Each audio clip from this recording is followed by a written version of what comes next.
현대 과학과 이성이 지배하는 21세기의 의사와 경찰, 그리고 정부 공무원들까지 동시에 눈앞에서 목격하고 공식 보고서로 남긴 전대미문의 악령 소동이 있습니다. 바로 미국 인디애나주 게리시에서 발생한 라토야 암스 일가 악령 사건, 일명 데몬 하우스 사건입니다. 넷플릭스 공포영화 더 딜리버런스의 실제 모티브가 되기도 한 이 사건은 단순한 도시 전설이나 환각으로 치부하기에는 너무나 많은 목격자와 국가기관의 공식 기록이 존재합니다. 지금부터 그 끔찍했던 순간들을 추적해보겠습니다. 이야기는 2011년 11월 새 아이의 어머니인 라토야 암스가 그녀의 어머니 로사 캠벨과 함께 인디애나주 게리시의 캐롤라이나 가에 위치한 한 단독주택으로 이사를 오면서 시작됩니다. 이사한 지 불과 며칠 지나지 않아 집안에서는 이상한 징후들이 나타나기 시작했습니다. 때는 한겨울이었는데도 불구하고 이상하게 집안의 스크린 도어와 방 전체에 거대한 검은 파리떼가 들끓기 시작한 것입니다. 가족들이 파리를 아무리 죽이고 약을 뿌려도 다음 날이면 어디선가 수백 마리의 파리가 다시 나타나 벽을 까맣게 뒤덮었습니다. 이것은 시작에 불과했습니다. 밤마다 지하실에서 누군가 천천히 계단을 걸어 올라오는 거친 발소리가 들렸고 거실 문이 스스로 열렸다가 강하게 닫히는 일이 반복되었습니다. 심지어 아무도 없는 거실 바닥에서 정체 모를 축축한 부츠 자국이 발견되기도 했습니다. 어머니 로사는 어느 날 밤 거실을 서성이는 기괴한 검은 그림자를 목격하고 비명을 질렀습니다. 암스 가족은 극심한 공포에 시달리며 매일 밤을 지새워야 했습니다. 2012년 3월의 어느 날 새벽, 마침내 믿을 수 없는 초자연적 현상이 가족들의 눈앞에서 본격적으로 터지기 시작합니다.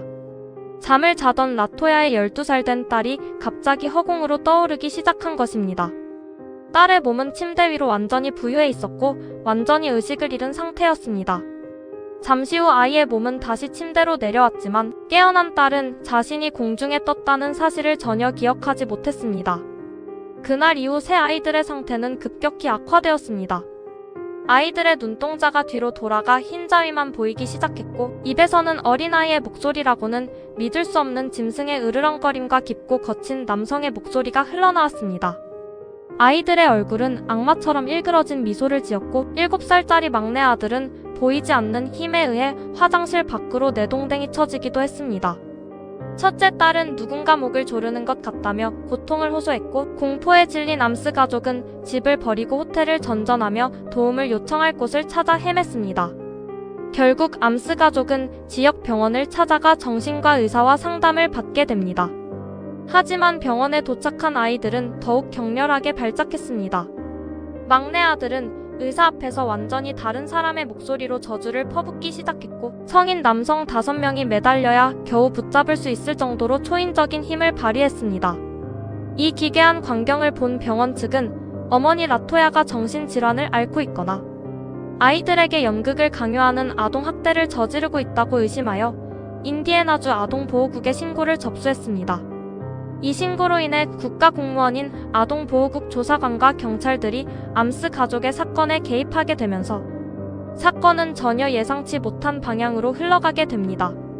조사를 위해 병원을 방문한 아동보호국 케이스 매니저와 담당 간호사는 그들의 인생을 통째로 뒤흔들 충격적인 장면을 목격합니다. 당시 9살이었던 라토야의 둘째 아들이 할머니의 손을 잡은 채로 병실 벽을 등지고 거꾸로 걸어 올라가기 시작한 것입니다. 아이는 천장까지 도달한 뒤 허공에서 한 바퀴 플립을 하며 바닥으로 가볍게 착지했습니다. 이 경악스러운 현상을 눈앞에서 똑똑히 본 아동보호국 조사관과 간호사는 큰 충격에 빠졌습니다. 이것은 인간의 물리적인 역학으로는 절대 불가능한 동작이었으며 어떠한 와이어나 장치도 없는 평범한 병실 아니었습니다. 이 사건은 그대로 아동보호국의 공식 정부 문서에 기록되었습니다. 문서에는 아이가 벽을 등지고 거꾸로 걸어 올라갔으며 천장에서 착지했다는 내용이 명확하게 명시되어 있습니다. 사태의 심각성을 인지한 아동보호국은 아이들의 안전과 정신적, 영적 고통을 이유로 법원의 명령 없이 즉각적으로 새 아이의 양육권을 박탈하고 격리 조치했습니다. 사건이 커지자 게리시의 35년 경력 베테랑 경찰관인 찰스 오스틴 경감도 직접 수사에 착수했습니다.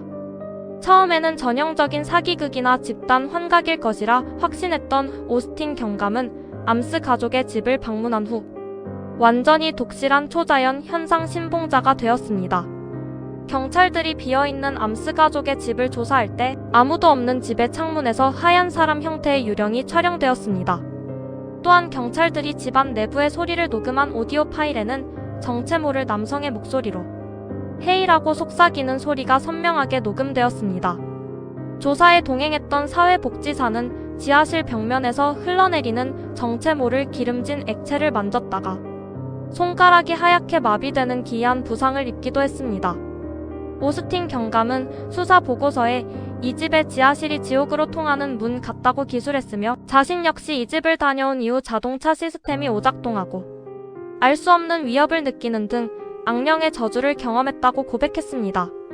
결국 이 사건을 해결하기 위해 지역 가톨릭 교회의 마이클 마지노 신부가 전면에 나서게 됩니다. 신부는 이 집에 무려 200마리가 넘는 악령과 악마들이 도사리고 있다고 경고했습니다. 마지노 신부는 가톨릭 교구 주교의 정식 승인을 받아 라토야 암스에 대한 대대적인 엑소시즘, 즉 퇴마의식을 거행했습니다. 퇴마의식은 경찰관 2명과 아동보호국 직원이 삼엄하게 감시하는 가운데 라틴어로 진행되었습니다. 마지노 신부가 라토야의 이마에 십자가를 대고 기도문을 외울 때마다 집안 전체에 기괴한 공기가 감돌았고 라토야는 격렬한 고통을 호소했습니다. 총 3번에 걸친 치열한 퇴마의식이 끝나고 마지노 신부는 악령의 이름이 적힌 종이를 불태운 뒤 지하실 전체를 성스러운 소금으로 봉인했습니다. 거짓말처럼 그 순간부터 암스 가족을 괴롭히던 모든 기이한 현상들이 완전히 멈추게 되었습니다. 퇴마의식이 성공적으로 끝난 후 2012년 11월 라토야 암스는 마침내 아이들의 양육권을 다시 찾아올 수 있었고 가족들은 인디애나폴리스로 이사를 가 마침내 악몽 같은 시간에서 벗어나 평화로운 삶을 되찾았습니다. 이후 2014년 미국의 권위 있는 언론사 인디애나폴리스 스타의 기자가 800페이지가 넘는 정보 문서, 의료 기록, 경찰 수사 보고서를 기반으로 이 사건을 대대적으로 보도하면서 전 세계적인 화제가 되었습니다. 수많은 회의론자들은 라토야 암스가 집세를 내지 않고 이사를 가기 위해 정교한 사기극을 벌인 것이라며 비판했습니다. 하지만 이 사건을 직접 조사하고 보고서를 작성했던 경찰들과 공무원들은 자신들이 거짓 보고서를 작성할 이유가 전혀 없으며 자신들의 커리어를 걸고 눈앞에서 본 것은 모두 진실이라고 반박했습니다. 악령의 집으로 불리던 캐롤라이나 가이 가옥은 2014년 유명 고스트 헌터인 자크 바간스에게 매입되었고 그는 그곳에서 다큐멘터리를 촬영한 뒤 2016년 집을 완전히 철거해버렸습니다. 현재 그 자리는 빈터로 남아있지만 철거 당시 지하실의 일부 흙과 자재들은 여전히 미스터리 박물관에 보관되어 있습니다. 공무원들과 경찰들의 공식 기록으로 남겨진 200마리 악령의 집 이야기? 과연 이것은 정교하게 기획된 집단 히스테리였을까요? 아니면 정말로 지옥의 문이 열렸던 실제 사건이었을까요? 오늘 영상이 흥미로우셨다면 구독과 좋아요를 눌러주세요. 시청해주셔서 감사합니다.